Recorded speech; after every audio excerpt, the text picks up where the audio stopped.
നമസ്കാരം. നമ്മിൽ പലർക്കും സംഭവിച്ചിട്ടുണ്ടാവാം പെട്ടെന്ന് മൂക്കിൽ നിന്ന് രക്തം വരിക. അങ്ങനെ വരുവാണെങ്കിൽ നമ്മൾ എന്താണ് ചെയ്യേണ്ടത്? അതാണ് ഇന്നത്തെ ടോപ്പിക്. മൂക്കിൽ നിന്നുള്ള രക്തസ്രാവം അഥവാ എപ്പിസ്റ്റാക്സിസ്. എൻ്റെ പേര് doctor Sai Saranya, specialist in department of emergency medicine, KIMS health Trivandrum.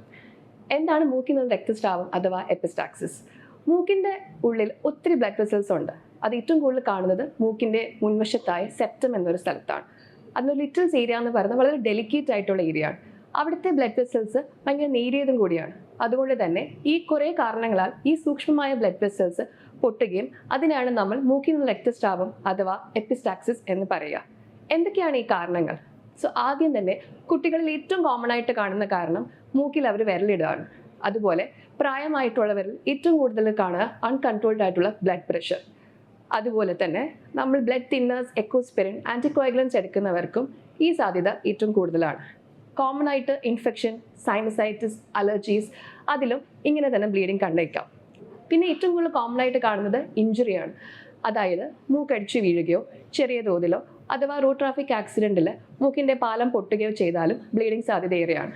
അതുപോലെ തന്നെ ബ്ലീഡിങ് ഡിസോർഡേഴ്സ് ഉണ്ടെങ്കിലും ഈ സാധ്യതയുണ്ട്. അത് മൂക്കിൻ്റെ ഉള്ളിൽ ചെറിയ ഗ്രോത്ത്, ക്യാൻസറസോ നോൺ ക്യാൻസറൻസ് ആയാലും ഈ സാധ്യത ഏറെയാണ്. ഇനി നമ്മൾ എന്താണ് ചെയ്യേണ്ടത്? First and foremost stay calm. ഭയപ്പെടാതിരിക്കുക. കാരണം ആൻസിറ്റി കൂടുതലുണ്ടായാൽ നമ്മൾ ബ്ലീഡിങ് സാധ്യത കുറച്ചും കൂടി കൂടിയിരിക്കാം. അപ്പോൾ നമ്മൾ ആദ്യം എന്താണ് ചെയ്യാൻ പാടില്ലാത്ത 2 കാര്യങ്ങൾ നോക്കാം. ഫസ്റ്റ്ലി, ഇങ്ങനെ മൂക്കിൽ രക്തസ്രാവം വരുവാണെങ്കിൽ ഒരിക്കലും കിടക്കരുത്, തല പുറകോട്ട് ചാച്ചു വെക്കരുത്.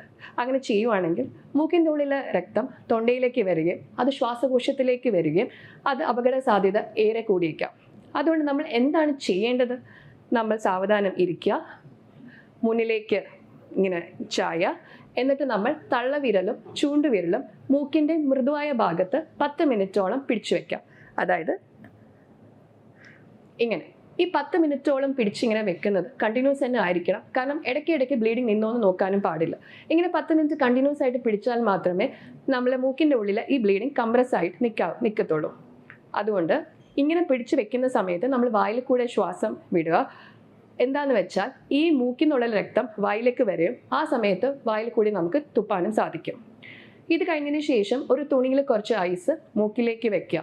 അപ്പോൾ ഇതെല്ലാം കൊണ്ട് നമുക്ക് 80% നമ്മളെ മൂക്കിലെ ബ്ലീഡിങ് കംപ്രസ് ആയിട്ട് സ്റ്റോപ്പ് ആവും. പക്ഷെ അഥവാ ഇതൊന്നും ചെയ്തിട്ടും 20 മിനിറ്റിന് ശേഷവും ബ്ലീഡിങ് തുടർച്ചയായി ബ്ലീഡിങ് ഉണ്ടെങ്കിലോ അഥവാ ബ്ലഡ് തിന്നേഴ്സ് എടുക്കുന്നവർക്ക് രക്തസ്രാവം ചിലപ്പോൾ കൂടുതലായിട്ട് വന്നേക്കാം. അങ്ങനെയുള്ളവർക്കോ ഒരു റീസെൻറ്റ് ഇഞ്ചുറിയോ ട്രോമയോ ഉണ്ടെങ്കിൽ എത്രയും പെട്ടെന്ന് എമർജൻസി ഡിപ്പാർട്ട്മെൻറ്റിൽ പോയി ചികിത്സാ സഹായം തേടേണ്ടതാണ്. എന്ന് വെച്ചാൽ മൂക്കിലെ രക്തസ്രാവം ഭയാനകമാണെങ്കിലും നമ്മൾ പേടിക്കേണ്ട ആവശ്യമില്ല. ഇങ്ങനത്തെ ഫസ്റ്റ് എയ്ഡും കുറച്ച് ശ്രദ്ധയും കൂടെ ആ ഒരു സിറ്റുവേഷനിൽ കൊടുത്താൽ കൂടുതൽ ടാക്കിൾ ചെയ്ത് നമുക്ക് ആ സിറ്റുവേഷൻ കൊണ്ടുപോകേണ്ടതേ ഉള്ളൂ. Always stay safe and be prepared. Thank you.